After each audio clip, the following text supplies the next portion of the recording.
그러니까. 감사합니다. 예, 지금 참 좋은 지방위원회 위원장을 맡고 계신데 여기에 대해서 먼저 좀 소개 좀 해주시죠. 우리 이제 더불어민주당이 작년 6.13 지방선거에서 예, 기초자치정부 시군구가 전국 226개인데 예, 저희들이 151군데 시장군수구청장 맡고 있고요. 강력지방정부라는 시도는 17개가 있는데 그 중에 14개를 우리 당 소속 예를 들면 박은순 시장, 김경수 경남지사, 이용석 광주광역시장 이런 분들이 다 맡고 계시잖아요. 예. 그래서 우리 당으로서는 압도적으로 작년 지방선거에서 더불어민주당 소속 시장군수구청장, 시도지사 또 기초광역의회를 이뤄주셨기 때문에 우리 당으로서는 굉장히 그 책임감이 무거워졌잖아요. 그래서 당에서 이 지방정부를 좀 도와주고 또 지방정부 애로사항 이런 것들을 당에서 수렴하고 이런 기구가 필요하다라고 생각을 해서 일찍부터 참 좋은 지방정부 있었는데요. 예, 민선 7기 쪽에서는 누가 맡는 게 제일 좋겠나 이렇게 당에서 임명을 해서 당대표께서 이제 저에게 그걸 맡겨주셨어요. 저는 이제 기초의 남해 군정도 하고 강력지방정부인 경남도정도 하고 또 행정자치부를 맡아서 지방정부를 도와주고 지원하는 부처 수장으로서 제가 역할을 좀 많이 했거든요. 그리고 또 기초행정하기 이전에는 풀뿌리 지방자치인 마을이장과 농민회 이런 걸 했기 때문에 우리 당에서 참 좋은 지방정부위원장을 맡아서 지방정부와 중앙당 또 지방정부와 중앙정부와 이렇게 연결하는 고리로서 가장 역할을 잘할 거라고 좀 신뢰를 해서 그런지 저를 맡겨주셔서 지금 더불어민주당 참 좋은 지방정부위원회의 상임위원장으로서 역할을 충실하게 하고 예, 있습니다. 정말 뭐 제가 생각해도 저 혼자 같습니다. 아, 그렇습니다. 이장에서부터 뭐 장관까지 다 이름이 있으니 굉장히 두고 다리라고 봐야 될 것 같아요. 감사합니다. 그리고 참 좋은 지방정위원회가 또 구체적으로 어떤 역할을 하는지 좀 우선 말씀해 주시죠. 하도 여러 가지 역할들이 많이 있는데요. 특히 이제 그 지방자치 역사가 25년이 됐기 때문에 사실은 지방정부에서는 독자적으로 발전 전략도 세우고 또 새로운 시책도 많이 이렇게 수행하고 싶어 합니다. 그런 차원에서 가장 애로사항 있는 부분이 이제 역시 예산이잖아요. 예, 그런데 예산이 아무래도 이제 대통령과 총리를 비롯한 국무위원들, 중앙정부 중심으로 예산을 짜고 자원을 배분하는 이런 행태가 계속되어 있는데 이거는 옳지 않은 것 같아요. 지방자치 시대에 시도, 시군구가 매우 중요하기 때문에 예산을 중앙정부 독자로 짜는 것이 아니라 충분히 그 지방정부의 해난을 듣고 지방정부가 시급하게 요구하는 예산들을 중앙기재부 예산을 짤 때 이렇게 반영해 주면 좋겠다 이렇게 판단을 해서 17개 시도를 예. 저희들 참좋은 지방정부위원회가 주관이 돼서 예산 정책 협의회라는 걸 작년에 다 했습니다. 예. 작년에 2번을 작년 연말에 한 번 하고요. 올 봄에 이미 마쳤거든요. 그래서 지금 그 17개 시도에서 우선 사업들을 좀 잘 점검하고 또 근데 154개 기초자치정부의 요구들을 저희들이 잘 받아 안아서 이번 기재 예산을 짤 때 우리 당 정책위하고 긴밀하게 협의를 하는 역할도 하고 그게 가장 중요하고 최근 부여 롯데 부여의 그 백제문화관광단지에 있는 부여 그 롯데 리조트에서 우리 당이 154분 모시고 시장군수 구청장들 워크숍을 했거든요. 예산 운용이라든지 좋은 정책 서로 이렇게 또 비교 분석도 나누고 또 주요 강사들 불러서 4차 산업혁명 흐름 이런 것도 하고 그래서 시장군수 구청장 연수회도 하고 또 우리가 주관해서 지방자치 관련한 여러 가지 자치분권, 재정분권, 인사권 독립 이런 거 관련해서 세미나 워크숍 이런 걸 많이 해서 지방정부를 뒷받침하는 역할을 하고 있습니다.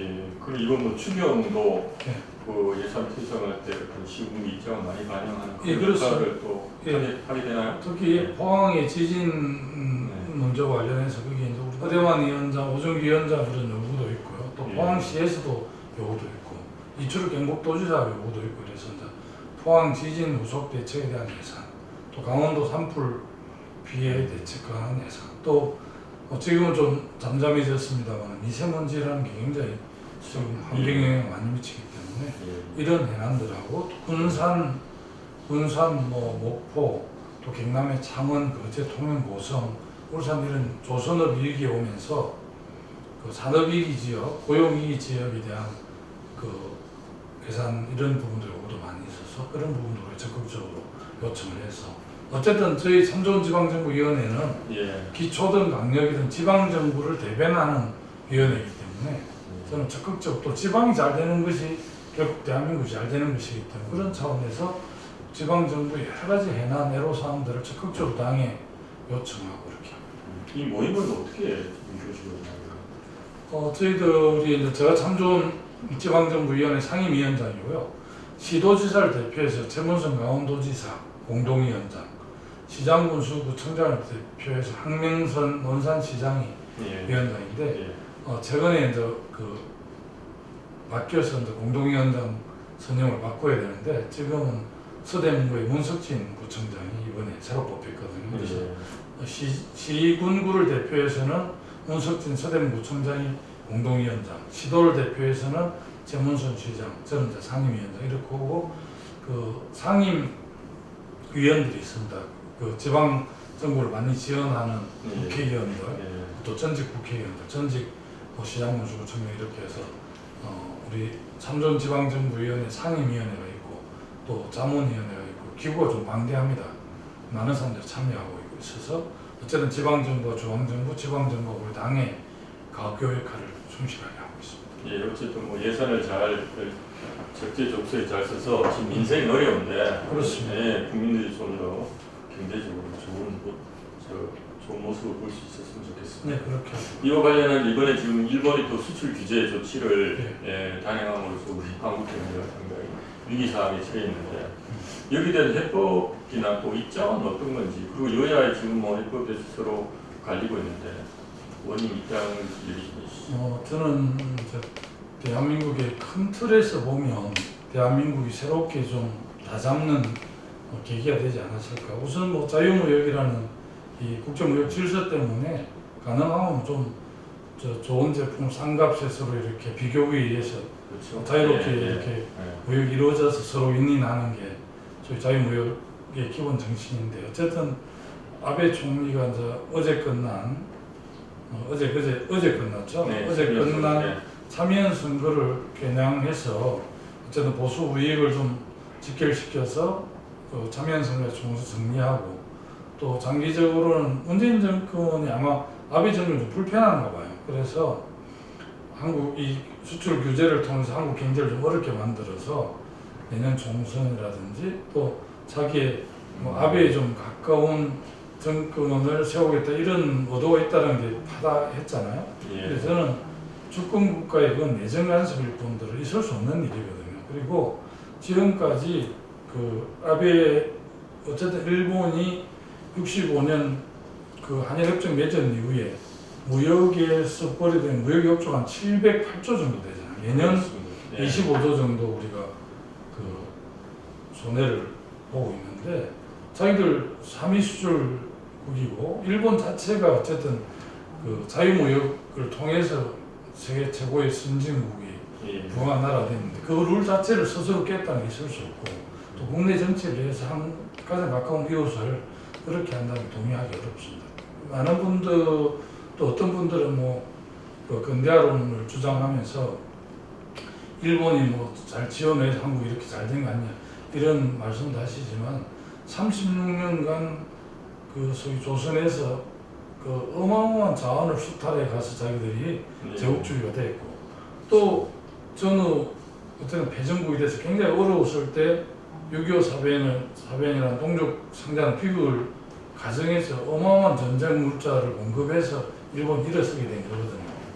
그런 측면에서 그렇고 어쨌든 일본이 강제징용이라든지 위안부 문제라든지 사할린 동포 문제 이런 걸 해소하지 않고 있잖아요. 65년에 협정한 것은 그 소위 전쟁 그 불법에 의한 전쟁에 대한 배상이 아니라 자기들이 보상을 한 거거든요. 일정 정도 강제징용의 피해를 보상한 거고 그거는 이 국가 대 국가가 문제고 민간이 개인적으로 강제 동원이 돼서 신일본 제철인가 거기에 노역을 한 것에 대해서는 이 우리 대법원 판례가 그 개인의 그런 손해에 대해서는 청구할 수 있다는 판례인데 사법부 당연히 이렇게 분리되어 있는 민주주의 국가고 자기들 그걸 알면서도 아베가 아마 국내 정치용 이런 것도 했고 전체적으로 보면 동아시아의 그 백근을 차지하려는 그런 저희가 있는 게 아닌가 이렇게 싶습니다. 그래서 당장은 우리가 그 수출 규제에 따른 피해 산업들이 있겠지만 오히려 길게 보면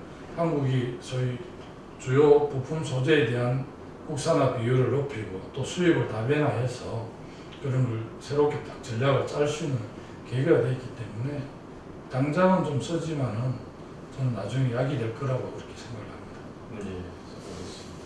그리고 김포시가 지역구인데 지금 김포 도시철도 개통이 계속 연기되면서 지역구의 운성이 잘 나옵니다. 어쨌든 예, 이 문제를 어떻게 해결하고 김포도시철도가 네. 이제 지난 내일 모레 7월 27일에 네, 개통이 되는 걸로 되어 있었는데 예, 안전성 문제 때문에 국토부하고 교통안전공단에서 좀 공신력 있는 기관에서 안전성에 문제가 없다고 판단할 때 개통하라는 통보를 해주는 바람에 예. 떨림 현상이라든지 또 뭐 폐암호라든지 그 철도가 한쪽으로 주로 운행이 되고 그런 바람에 한쪽이 좀 암호 현상이 오는 그런 것 때문에 떨림 현상도 있고 이렇게 해서 안전성이 문제 있다 있기 때문에 안전성이 담보되지 않고는 뭐 아무리 급해도 할 수 없잖아요. 그래서 지금 철도기술연구원을 비롯해서 여러 기관들이 TF를 만들어서 지금 안전성 점검을 하고 있거든요. 그래 안전성이 담보되는 부분에 최대한 또 작년에 한번 연계도 있고 두 번째 연계가 있기 때문에 예. 김포 시민 일반도 섭섭해하지만 또 그 신도시 같은 경우 교통이 더 많이 어렵기 때문에 그건 최대한 좀 그 안전성을 확인한 다음에 빠르게 좀 개통될 수 있도록 노력을 하겠습니다. 그리고 뭐 지난번 일단 그 김현미 장관 여기 이 자리에 모셔서 네, 그러시군요. 특별 요청도 하고 예, 또 지난번 대정부 질의 때 이낙연 국무총리한테도 그 관심 많이 가져달라고 요청했는데 뭐 그렇게 하겠다고 그러더라고요.